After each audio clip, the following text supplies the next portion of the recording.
Hi, everyone, and welcome to segment 2 of our Rehabilitation Connect Forum. Thank you so much for joining us. And before we get started with our next presenters, I just want to remind you that there is the option for you to provide comments and to also ask questions as the presentations are going on so that we can address those questions in the Q&A if we have time, and if we don't, we can carry those over into our Continue the Conversation event following the end of segment 3 of the forum. So our segment 2 presentation is on maximizing reading potential, the role of segmental and suprasegmental speech perception for successful literacy outcomes for children who have cochlear implants. And our two fantastic speakers today are Dr. Lisa Davidson and Dr. Heather Grantham. Lisa is an associate professor in the CID Research Department at Washington University in St. Louis, Missouri, as well as a faculty member in the program in Audiology and Communication Sciences at WashU, in addition to being the Director of Audiology Outcomes at CID. She has been involved in the programming and fitting of cochlear implants and hearing aids at Central Institute for the Deaf since 1987. She has participated in data collection as well as test and curriculum development for research projects involving children using different sensory aids, as well as projects designed to evaluate strategies to optimize cochlear implants and hearing aids for children. She is the primary investigator in an NIH-sponsored grant, The Effects of Early Acoustic Hearing for Pediatric Cochlear Implant Recipients. Heather currently is the Director of Deaf Education Studies and Associate Professor of Otolaryngology and Audiology and Communication Sciences at Washington University in St. Louis, Missouri. In her current role, Dr. Grantham works to with faculty in the program in Audiology and Communication Sciences to prepare future teachers to work with children with hearing loss who use listening and spoken language. Her research interests include language, reading, and spelling development in children who are deaf or hard of hearing. Dr. Grantham also serves on the management team of the National Leadership Consortium in Sensory Disabilities, which is funded by the U.S. Department of Education to train PhD students as leaders in the fields of deafness, blindness, and deaf-blindness. And without further ado, welcome to Lisa and Heather.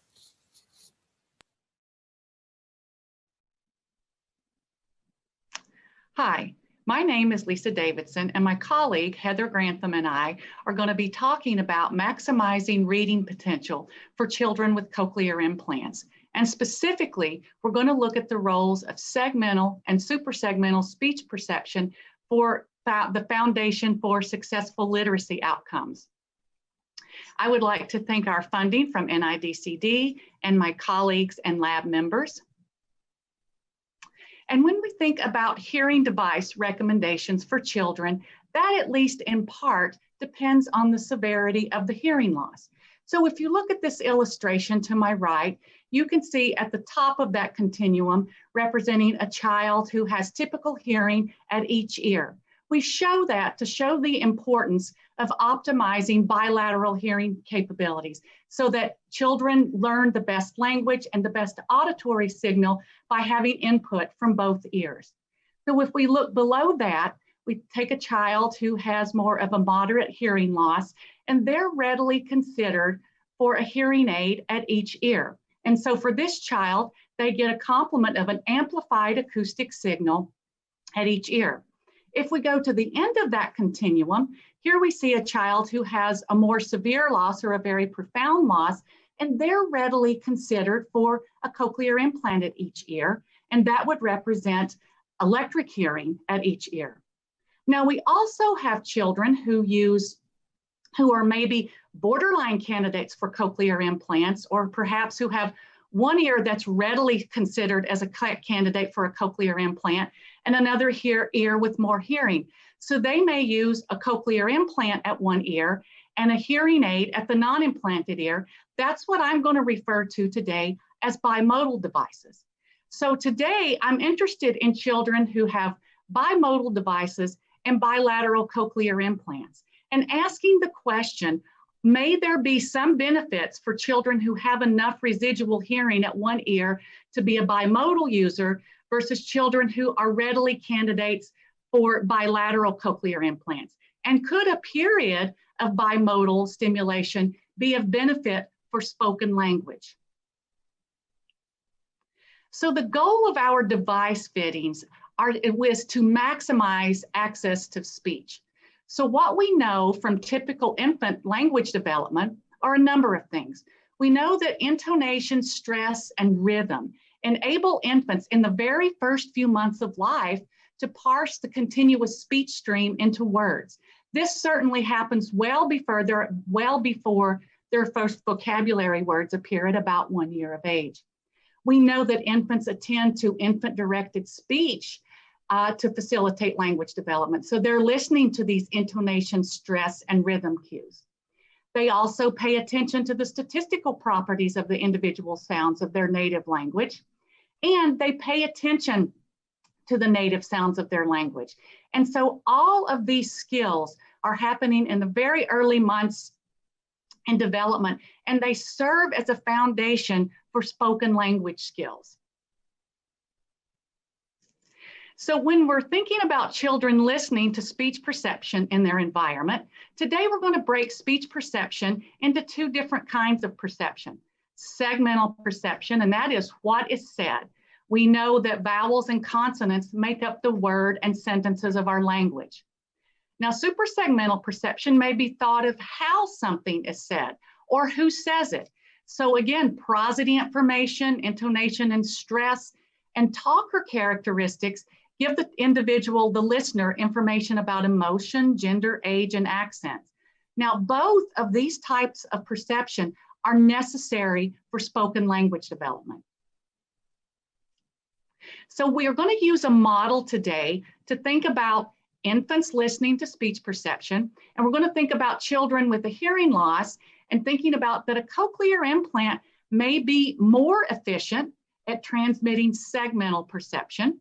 And a hearing aid, again, depending on the listener's residual hearing, may be more efficient at transmitting suprasegmental information. But we also are going to look at what are the unique roles of these different kinds of speech perception directly on spoken language and directly on literacy. So we're going to talk about that there are possible complementary information that can be provided by cochlear implants and hearing aids. So for example, again, if one has enough residual hearing, hearing aids may more effectively transmit suprasegmental cues, voice pitch, manner, music, and listening and noise. On the other hand, segmental cochlear implants are quite efficient at transmitting information about segmental speech perception cues. Again, phoneme information, high frequency audibility, place cues, giving the listener the overall intelligibility of speech. We also want to think about this relationship between speech perception and reading. What we know is that successful readers have to learn that letters represent sounds. And so, for example, and for children with hearing loss or children with typical hearing, they have to be able to distinguish those individual sounds of their language. So what we know from the literature is for cochlear implant users, good decoding for speech perception is based on good segmental speech perception. Now, also, successful readers have to be able to comprehend those words that they've decoded. So for example, if they've decoded D-O-G as dog, they have to be able to comprehend that word. Now, what we know from the typical developing literature is that good suprasegmental perception supports comprehension of decoded words. And so we know that from typical hearing, but we're interested in today specifically in looking at that for children with cochlear implants. So our research questions are going to be threefold. We're going to say, how does early acoustic hearing affect speech perception? And that is individually segmental and suprasegmental. How do these two types of speech perception skills affect receptive vocabulary and language? And then how does early acoustic hearing through these speech perception skills affect literacy skills? So our model today and our analyses are going to proceed all in a similar way. First, we acknowledge over to the left, you see there that age at cochlear implant is always going to be the important factor. So in our analyses, we're going to always control for that in the first steps of our analyses. Then we really want to look at the unique contribution of level of acoustic hearing, and that's an unaided PTA. And we want to look at duration of acoustic hearing, and that's going to be hearing aid use. We want to look at these two variables' separate effect on segmental and suprasegmental perception, and again, take these two types of perception, look at receptive vocabulary and language, and look at decoding and comprehension for reading. So our first question is, how does early acoustic hearing affect speech perception? So we were able to test 117 children from across the US who were ranging in age on average of 7 years of age. You can see when they got their hearing aids relatively early on and their first CI at about 2 years of age. Now these children either used bilateral cochlear implants that were received simultaneously or sequentially, or they were using bimodal devices, as I had just mentioned earlier in the talk. So what we're interested in is looking at these two highlighted variables. How much hearing do you have, unaided pure tone average, and what was the duration of acoustic hearing? And that's calculated different for each child. So if they had received a simultaneous cochlear implant, their duration of acoustic hearing is when they first received their hearing aids until the time that they received their 2 CIs. And then the unaided pure tone average associated with that was the better PTA for either ear. Now, if they received those devices sequentially, their duration of acoustic hearing is when they first received their hearing aids until they received their second CI, or when they had discontinued hearing aid use before the second CI. If they were bimodal users, those children, their acoustic hearing, their duration is determined by the age they received their first hearing aids and the age they were at the time of test. And again, there was an unaided PTA associated with that ear for each child in this group. It was these were all calculated separately. And so these are our segmental speech perception scores you can see here. These are box plots which show you the interquartile range. And what you'll see here is from your left to your right, open set word recognition, the L and T in quiet, in noise.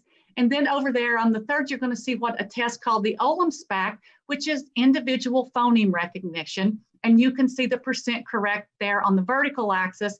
And you can see the average performance for the group. And you can see that there's variability across the groups or across the subjects.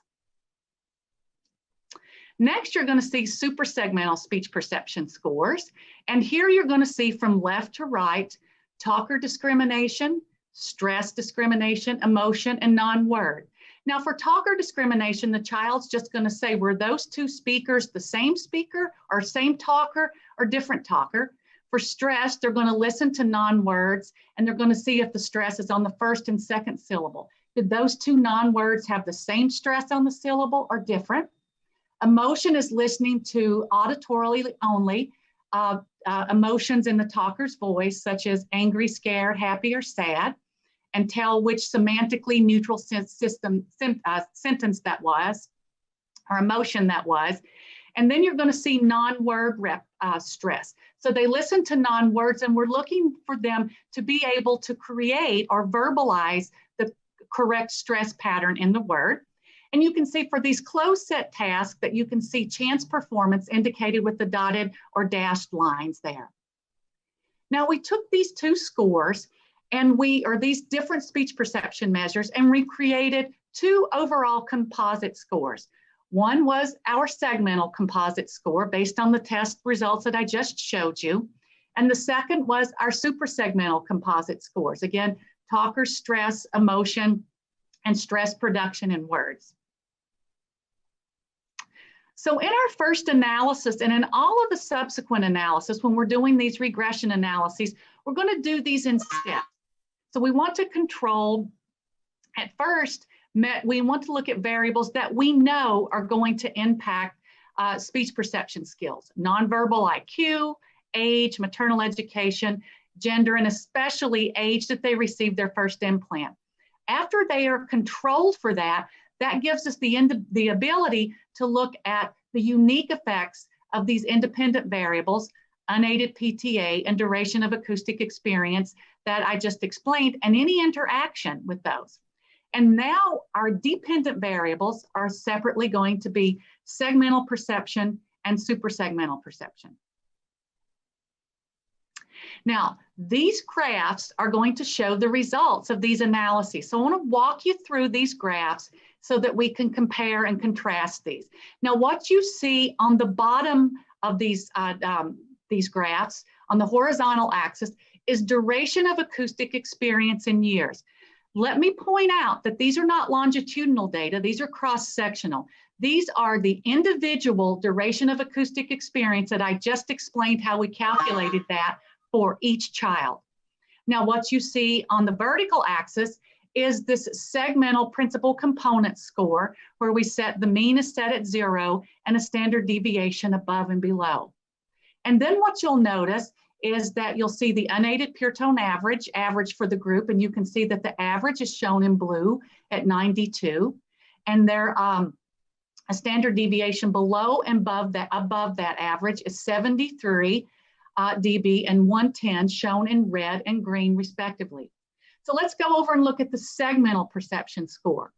What you can see here is for those children with ranges of PTAs in the severe range at around 73, there's a benefit for those who continue to use a hearing aid longer than those who had the same degree of hearing in that 73 range, who perhaps stopped using a hearing aid or got their second CI earlier.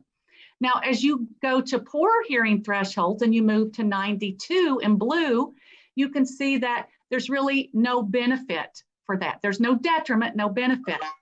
Although when you go to the green level, when you see the green graph, you can see that we would predict for those children with those ranges of hearing who continue to use a hearing aid at the non-implanted ear, we would predict poor performance on segmental perception. Now, if we look on the side of the suprasegmental perception, here you can see that, again, we see duration of acoustic experience, and you can see for these children, the magnitude of benefit for suprasegmental is greater, as shown there in red. So a child within that severe range of 73 would be expected to score better on suprasegmental with greater duration of hearing aid use than a child who discontinued their hearing aid use. Now, you see some benefit for those children in the 92 range, but not to the magnitude of those at 78. And then for the most profound, you can see that those children have no predicted detriment, but we're not seeing a benefit. Now, the other contrast I want to make for this is that for the two groups, you can see that segmental, you see that that's kind of a linear function. It's continuing to improve for those children that have longer durations. We see on the right side for suprasegmental that their ability there seems to plateau at about 3.5 to 4 years, that we don't see benefit for those longer durations for some of those kids. So our question really relates to, how does acoustic hearing affect speech perception? It facilitates both segmental and suprasegmental, although as you just saw, it's dependent upon the level of the hearing, and the magnitude and form differ. And so some you see an expected linear increase, and others that seems to plateau. Now, our next question is, how do these speech perception skills improve upon receptive vocabulary and language? These are our language scores. On your left, you're going to see language, receptive language for the self, and on the right, vocabulary. Now, these are standard scores based on a typically hearing normative sample with the mean set at 0 and a standard deviation above and below at 15 points. And you can see the normative range highlighted there with the dashed lines and the average range. And you can see that on average, these children are performing within the normative range, but again, there's variability. So here you can see that again, we're going to control all of these variables that I mentioned earlier, but now we want to look at our independent variables are going to be segmental perception and suprasegmental perception. And our dependent variables are vocabulary and language. So what we found in these analyses is that both suprasegmental and segmental perception are unique predictors for receptive vocabulary, and they account for additional variance after we've controlled for these demographic characteristics. But when you look at receptive language, what you see here is that suprasegmental perception is a unique predictor of language and accounts for an additional 19% of variance. So how do these speech perception skills individually affect language? Well, suprasegmental perception operates independently from segmental perception to promote spoken language. So our next question is, how do these speech perception skills affect literacy skills? And we relate that back to acoustic hearing. Now, of these 117 participants, 104 returned 2 years later for a reading assessment where we looked at decoding and comprehension. These are the results, those standardized scores that I mentioned earlier. On your left is decoding, on your right is comprehension, and you can see on average, these children are scoring within the normative range, but there's variability in their responses. Now we're going to look at controlling those same control variables, and we're going to control for segmental perception skills, because we know from the literature that that can impact their reading skills. But then we're going to add suprasegmental perception afterwards as an independent predictor and look at decoding and comprehension. And here you can see, again, after we controlled for these variables, for decoding, segmental scores contribute about 5% of the variance. And then when we add suprasegmental perception, it contributes another additional 10%. And then for reading comprehension, again, you see that segmental is controlling perception, contributes about 5% of variance, and then suprasegmental contributes an additional 15%. So how do we interpret these results? Here we see for our question that reading abilities are affected by suprasegmental perception above and beyond their segmental perception skills. And so this slide is just summarizing all of these results. So you can say, again, after we control for these variables over to the left that are important, if you look at the top, you can see for segmental and suprasegmental perception, again, it depends on the range of hearing. So those with the losses in the severe range, there are benefits for both types of perception, but again, you see more for suprasegmental over there, as denoted by showing two positive signs. Now, again, once you get to more profound losses, as you move in less residual hearing, it doesn't appear to help for segmental, but it still does for suprasegmental. And again, you see for those with the most profound losses that we don't see a benefit for segmental, or we might see for segmental, we might see that it's starting to become would predict it to be a detriment, and then we're seeing really no benefit for suprasegmental. Then we just move on and we look at how about speech perception and language. Well, what you see from these graphs, looking at purple and gold here, is that segmental perception contributes to both vocabulary and receptive language, as does suprasegmental. But if you look at receptive language there, suprasegmental is contributing more variance independently than segmental perception. Then if you move over to reading, again, if we look at segmental shown there in purple, it contributes to both decoding and comprehension. But if you look at suprasegmental, it also has a unique predictor, and it has more for comprehension, as you'll note by those two positive effect signs there. So what does this mean clinically? This means that for children with severe losses, a period of hearing aid use in conjunction with the CI may be the best option for spoken language and literacy skills. But those with the most profound losses, early hearing aid use in conjunction with the CI, we really don't see that contribution, and thus early bilateral CIs are likely the best option. Now, this also shows the importance, because all of these children had uninterrupted bilateral use. Consistent hearing aid use before both CIs and in between two CIs should always be encouraged.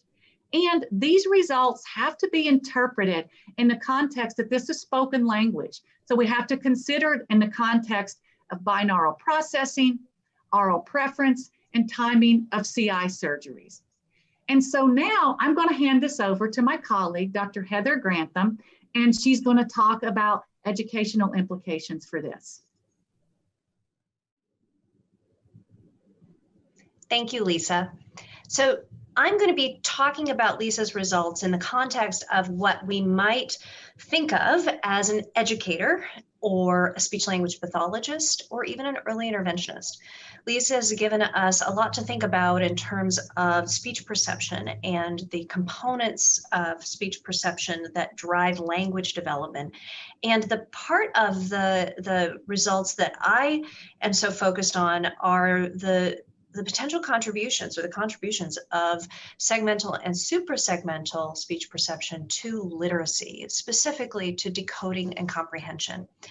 And so I want to take a moment to remind ourselves of what is so important about reading and its relationship to spoken language. And I've put on the screen here a quote that is from one of my favorite researchers in psychology, and his name is Mark Seidenberg. And Mark Seidenberg wrote this line in his 2018 book that is called Language at the Speed of Sight. And I just want to read this out loud because it's something that really guides my thought process of the importance of hearing to reading. And here's what Seidenberg says. The origins of reading are in the acquisition of a spoken language well before a child has seen a single letter. So if you take a moment and think about what that means, it means that for all children, the origins of reading happen years before they ever tackle the task of reading, which in the United States is typically right around like late preschool, early kindergarten, when children are introduced to formal reading instruction. And yet everything that supports reading happens years before, in the first year of life. It's when children are listening to the speech stream around them that they begin to acquire the foundations of what's going to be needed 5 or 6 years later.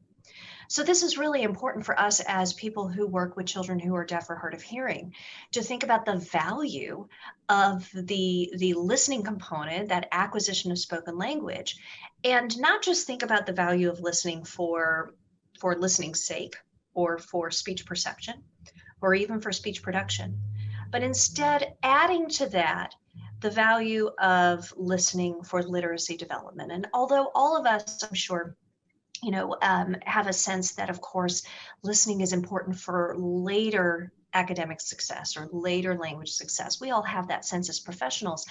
But I wonder if results like these, as presented by Lisa and her colleagues, give us an additional piece of information that we can use to message the importance of early intervention, which is that speech perception, particularly segmental and suprasegmental, are really, really important for later literacy development.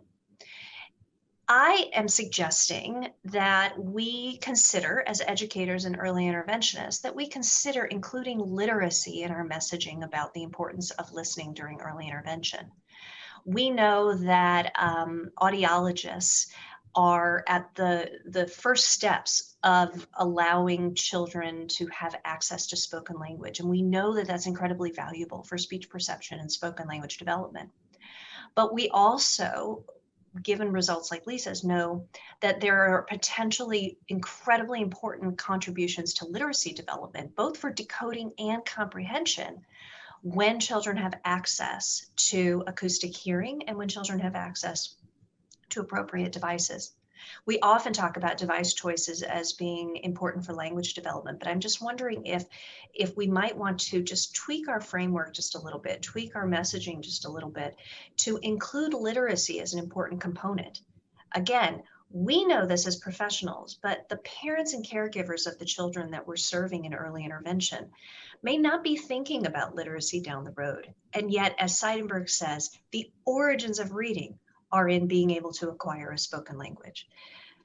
For early interventionists, we know that especially for children with a certain degree of hearing loss, as Lisa mentioned, for children with, kind of that severe range of hearing loss, that access to that acoustic hearing through hearing aids can provide children with important information about the suprasegmentals of language.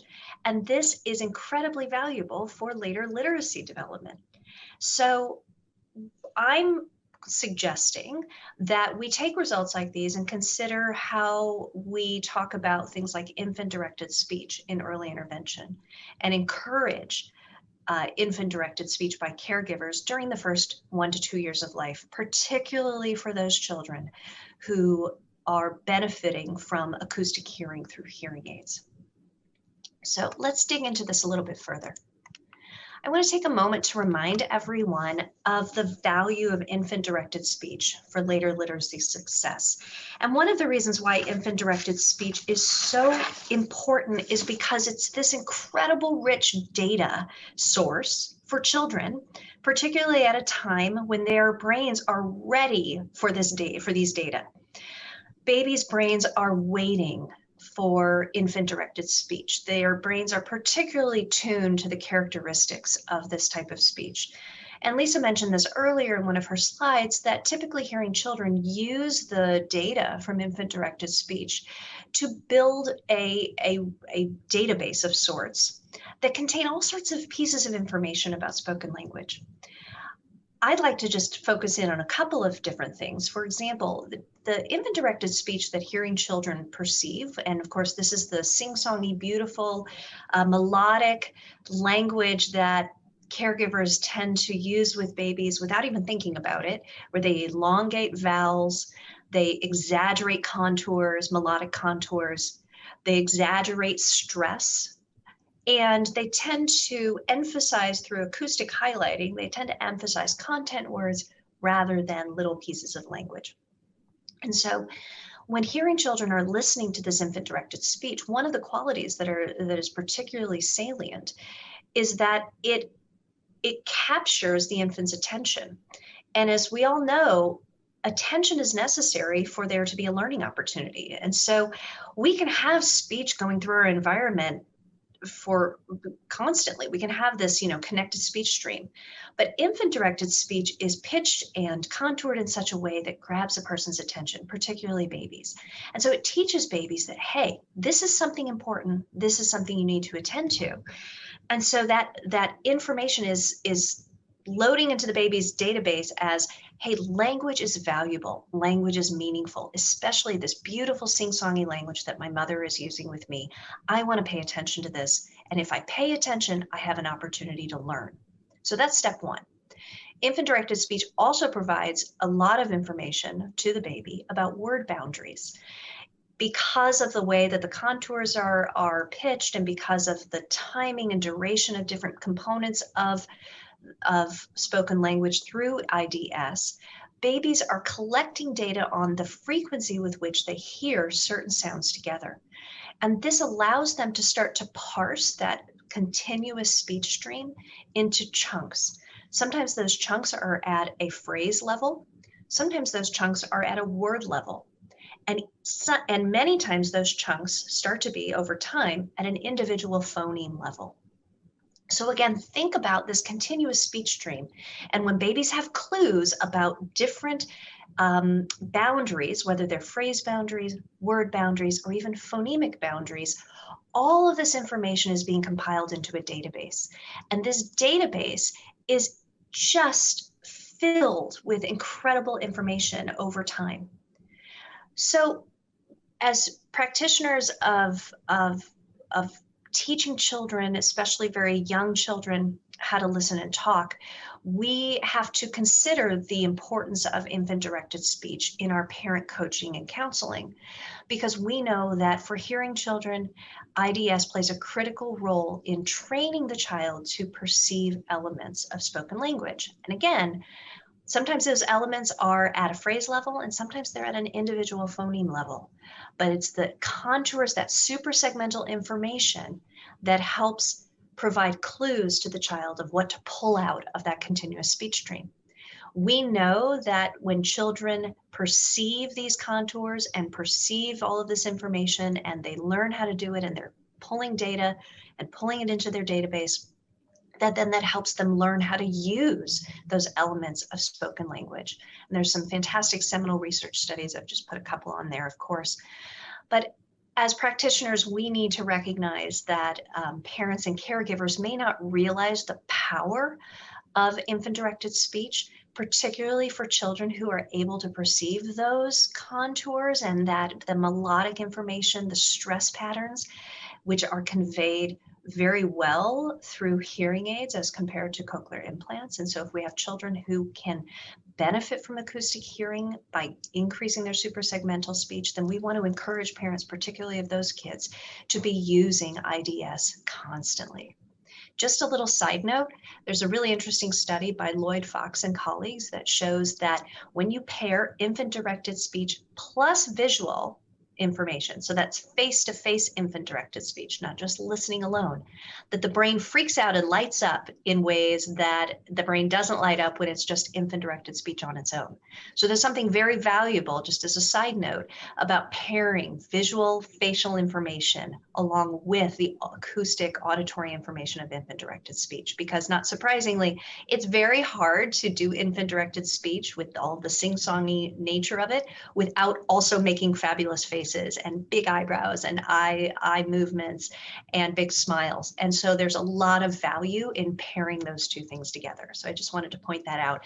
As teachers, we're always looking for ways to kind of have the most bang for the buck in a session. And of course, face-to-face plus that auditory can really provide babies with a lot of information. So again, I want to stress that as professionals, we understand the value of infant-directed speech. We do counsel families and we coach parents that all the language, the spoken language they can give to a child is just going to be contributing and growing the brain, so to speak. And so it's very, very valuable and important. But given the results that we've heard from Lisa today, we also want to make sure that we remember the importance of mentioning literacy when we're counseling and coaching parents. IDS is not just filling the child's database with phrases and syntax and words that are important for spoken language development. It's also filling the child's database with this information that then is helpful for later literacy development, even if it's 3, 4, or 5 years down the road. That's the piece that I'm arguing we can take from some of these data, is to say, hey, look, infant-directed speech is important for lots of things, including literacy development. Lisa mentioned that the students or the children's suprasegmental speech perception was particularly valuable for decoding, which is kind of interesting because we might think that obviously decoding is thinking about individual phonemes and how they're attached to letters or phonics, and that segmental speech perception should be really valuable for that. But she mentioned also that suprasegmental speech perception was helpful. And so think about why that might be. It makes sense that a child's ability to listen to the contours and characteristics, the suprasegmentals of the continuous speech stream, and that those clues, particularly when they're exaggerated through IDS, those clues are really salient to your kids. And so they're going to be pulling out a lot of data at these different unit levels. And so it's not surprising that they're able to pull out more information and whittle it into their database, and that it includes phonemic information. Levels of pulling information even at the level of the syllable is valuable. Pulling information at the level of the onset and the rhyme of the syllable, and then even more fine-tuned at the level of the phoneme. These things are really valuable and important for decoding. And so we know that infant-directed speech is giving parents a really big bang for the buck. And I would argue that it's up to us to mention literacy as well, to potentially really drive home the message of why listening through devices that are appropriately mapped and appropriately chosen can be important for skills that are well in advance of what parents are thinking about in the day-to-day right now. So what about those educators and therapists who are thinking about their children that they work with, who are past the early intervention stage, whose parents don't need to be using infant-directed speech. It doesn't really, make sense to be telling parents to be using infant-directed speech with a 6-year-old. What about those children? And I would say that speech perception is still a critical component for literacy development, regardless of age. And so if you think about your average kindergartner or first grader who has hearing loss and who is wearing devices, what's most important is that children are still gathering data about the spoken language in their environment. They are still building their database. This database doesn't turn off just because a child is outside of that critical period of high plasticity in the first couple of years. Their database is absolutely still turned on, and they are still gathering information. And so it's critical for educators of children who are school age to be ensuring the devices are on during all school sessions, hopefully during all waking hours, that they're well programmed, well chosen, and that there's a close connection with the audiologist, and that signal to noise and distance issues are addressed carefully at school via assistive listening devices like FM systems and DM systems. These are critical for allowing the child to have access to speech in classrooms and even at home. And so the case can be made that speech perception, when devices allow for speech perception, then educators and therapists should capitalize on it, even knowing that children are outside of that kind of early intervention phase. And so this is just a shameless plug for the importance of not just suprasegmental speech perception, but also segmental speech perception, and the importance for maximizing that at all times, even for children who are of reading age. I would argue that for those children who are of school age, that systematic and explicit instruction is necessary, particularly in phonemic awareness, and that is helping children understand the value of distinguishing between different phonemes that are coming into their devices and helping them identify those distinctions. So very simply, things like listening to the differences between a p sound in the word pat and a b sound in the word bat, and helping children manipulate those individual phonemes, and doing so auditory only. Do not introduce, doing so without introducing letters, and to capitalize on those phonemic that speech perception that they're getting through their devices, and to help them make sense of those distinctions. Phonemic awareness is a critical predictor of decoding success in hearing children. And thus there's no reason why we wouldn't expect that it would be an important predictor of children's success for those who have deaf or hard of hearing, Importantly, it requires explicit instruction and practice, even for typically hearing children, according to the National Reading Panel, which was convened in 2000 and still holds as an important research document for educators today. So when devices are well fitted and allow for segmental and suprasegmental speech perception, we need to capitalize on it through explicit and systematic instruction. I would argue again that there's no reason why we shouldn't also be providing this sort of systematic instruction related to phonics for children who have good speech perception. Again, this is the gold standard level of instruction, this idea of teaching children the relationship between individual sounds and the letters that represent them. We know that through research on children with dyslexia, that this is the gold standard instruction. We also know that children with dyslexia, among other difficulties in learning, that there's emerging research that children with dyslexia have differences in perceiving prosody, and in some cases producing prosody, and that these children have noticeable and significant differences in essentially suprasegmental perception compared with typical readers. So there's something special, there's something extra about suprasegmental speech perception that seems to be very valuable, as Lisa has mentioned in her results.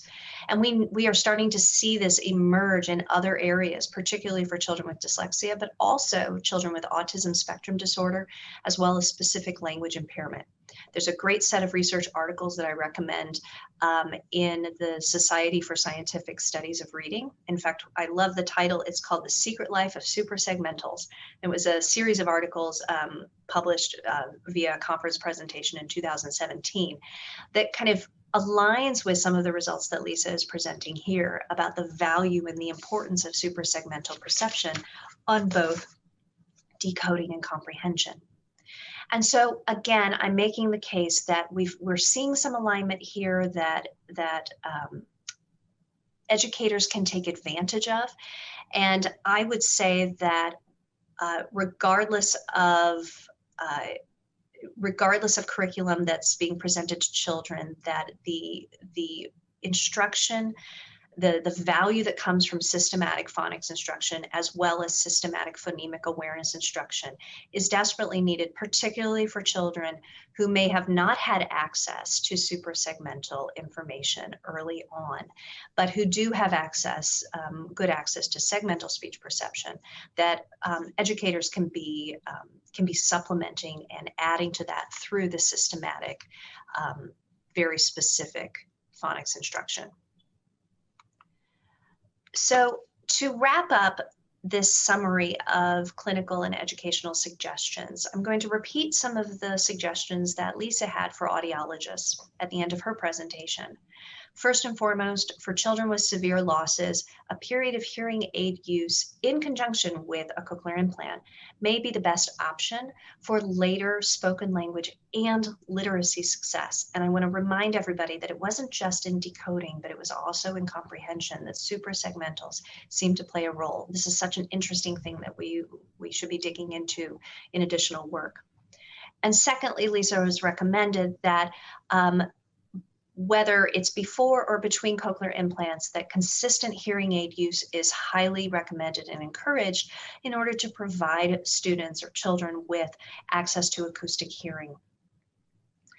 For educators, and particularly for early interventionists, our recommendations include encouraging infant-directed speech use by caregivers and talking about infant-directed speech as a rich data source that's necessary for not just language success, not just spoken language success, but also for literacy success. We want to capitalize on any of the suprasegmental speech perception that children can have, particularly those children who have severe losses and who are listening through hearing aids, at least one hearing aid. We also want to encourage consistent device use and the use of assistive listening devices in classrooms for school-age children to enhance speech perception, particularly segmental speech perception, which is necessary for driving phonemic awareness and phonics. And again, I encourage everyone to be teaching school-age children phonemic awareness and phonics in a systematic way in order to help supplement any of the segmental speech perception that children are getting through their devices, because we know that the signal is not necessarily the most ideal signal if a sensory neural hearing loss. And so our explicit instruction can supplement that ability and teach children to listen to differences, very fine-tuned differences between phonemes, which will then support their reading success. On behalf of Lisa, I would like to say thank you for listening. We will be having a question and answer session later in the day, and we would encourage you to join us. Our email addresses are presented here if you're not able to join us, but in the meantime, thank you very much for your attention.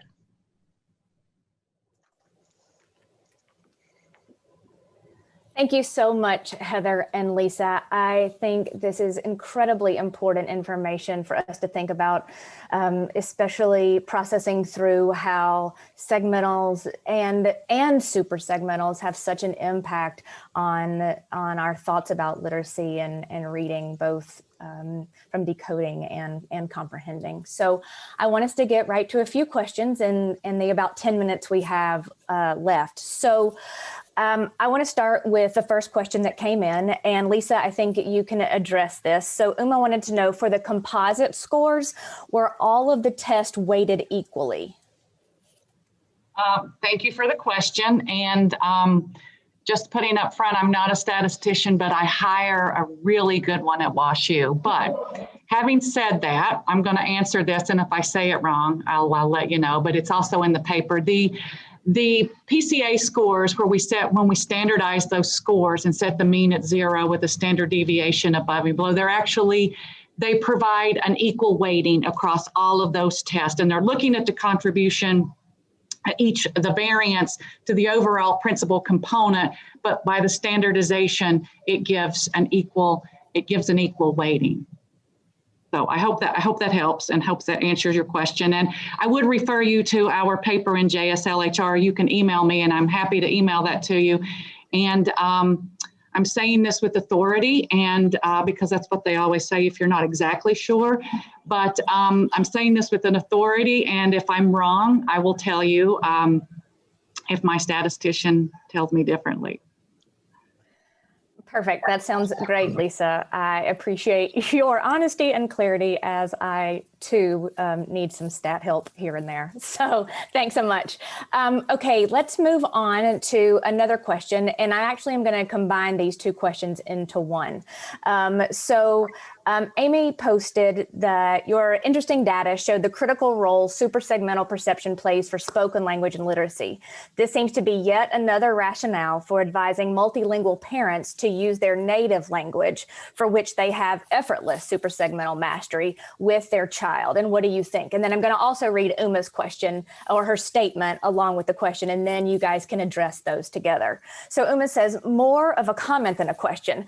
IDS is a strategy to highlight segmental and suprasegmental perception and facilitate language and literacy outcomes. I believe that when caregivers feel comfortable in the language they are speaking, language of the home and heart, they will present the best possible input using IDS. So thoughts on that? Well, first of all, absolutely.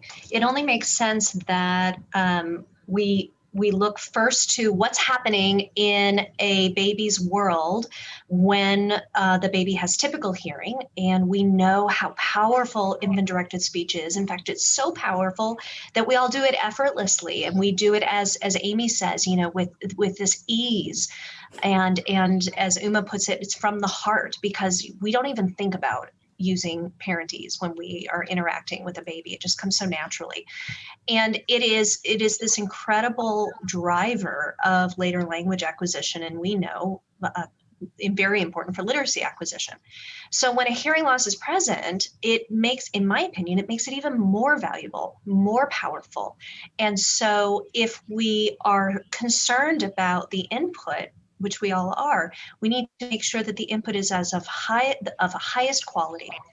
And I cannot imagine having a barrier of using a different language than my own native language when I'm trying to give the highest quality input. And so we want to encourage whatever that input happens to be. It doesn't really matter as long as it's of the highest fluency and quality. And so to both of your points, I think that it only makes sense to advise multilingual parents to use the language that they feel most competent in. Thank you, Heather. I think that your answers to their questions and your comments there are spot on. So thank you for that. I have another question here. So Lisa, when you look at your data and your research, what would you recommend for a child with a cochlear implant and around severe thresholds at the hearing aid ear when you see bimodal fittings plateauing? That's a good question, Amy. I think there are a number of things that we need to look at. And so one is when we're looking at bimodal benefit, those of us who are audiologists and work in that, we're generally testing these kids in quiet and perhaps in noise, using words or sentences, or using a segmental speech perception battery. And so my experience has been is that early on, we'll see a pretty substantial, not for all kids, but many kids, a bimodal benefit if we compare the CI alone and the hearing aid alone, and then the two together being the bimodal performance. But then sometimes as the CI ear gets better, we sort of see that there may be differences in speech perception. So I think we watch that. We look at, and I think this is the point that's so critical, you look at and you work with the clinicians, you work with speech language pathologists, you work with teachers of the deaf. What are their spoken language skills looking like at that time? You're listening to their speech production. How, do they have good prosody? Do they have good segmental skills. And so I think it's not an easy answer, I think, but then that's when you always look at all of those pieces together and say, even if I'm not seeing this bimodal benefit on this one test that I'm looking at, let's think about suprasegmental. And if it's not, we don't have suprasegmental tests generally in our clinical test batteries, but start to tap into how you might get that from other clinicians. Or, I can tell you in some of our cases, we run some of these tasks that I've used in the study. We're starting to do those on kids and then talk to parents and ask them what are their thoughts. So it's not a simple question. And I think it's one that you bring in all involved and start to look at, is the child continuing wanting to wear their hearing aid consistently? Is the hearing aid programmed appropriately and optimized for bimodal fittings? I'm very passionate about that. So I think there are a lot of different factors and avenues that you need to address when you're making those decisions. So then, Lisa, there was kind of a follow-up question to that just came in, asking about severe hearing losses. So Jamie is asking if there are any specific recommendations for programming the hearing aid to maximize suprasegmental cues while also trying to minimize distortion. And so she says, for example, roll off after 2000 hertz or frequency compression, no frequency compression. So things to think about related to specific recommendations for hearing aid programming in that bimodal condition. Yeah. It's interesting. We had a paper in JAAA, I think it was 2014, where we actually, in a group of older kids, looked at how to best optimize the hearing aid. And I know Renee Gifford and her group have also looked at that.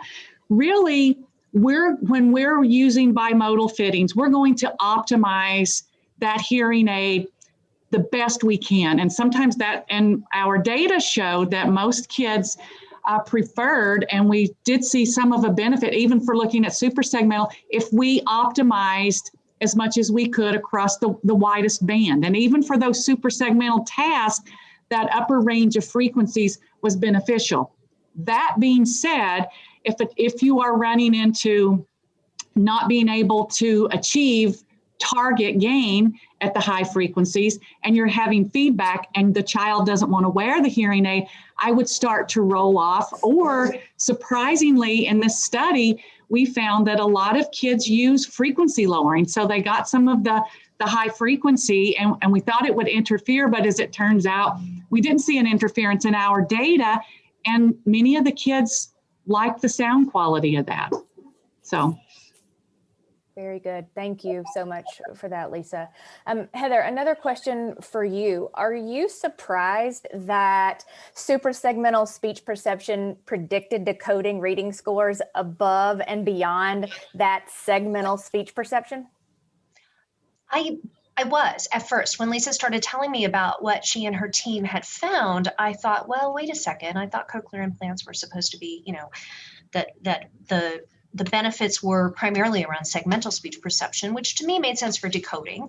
But the idea that suprasegmental was important above and beyond decoding, plus all the other demographic variables for both decoding and comprehension above and beyond segmental, it did surprise me. But then the more I looked into the literature on children with dyslexia who have typical hearing, the more I started to get a picture that world is looking at suprasegmental speech perception as being a driver of why children with dyslexia have poor phonological representations. And so it's thought that there's a real fundamental issue there listening to the melody and stress and duration of speech for typically hearing kids. And so then that all seemed to align with what we know about children who are deaf with cochlear implants and the kinds of issues that they face. Not only do they face, comprehension issues because of language delay, but they also face decoding issues too. And so I guess it all just kind of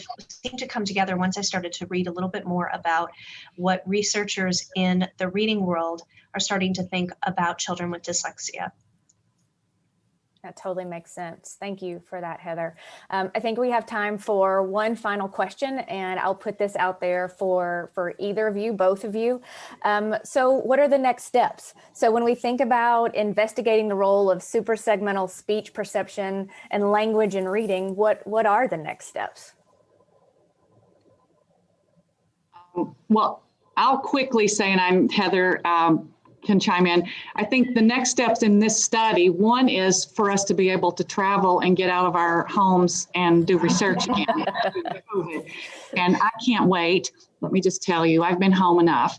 But the second is in these kids, we're actually testing reading skills as they're now into adolescence, the same group. But we're also, because it's important to balance localization skills and binaural processing skills, and how different are the ears, speech perception at each ear. So we're taking that into higher level reading, higher level language, and a number of AV perception, auditory visual perception, because I think there's some unique cues there. And so that's my research.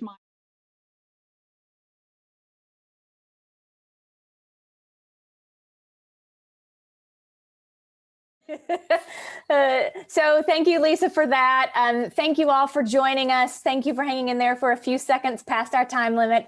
And if we didn't get to your questions, please bring them with you to continue the conversation following our segment 3 of our Rehabilitation Connect Forum. Thank you guys so much.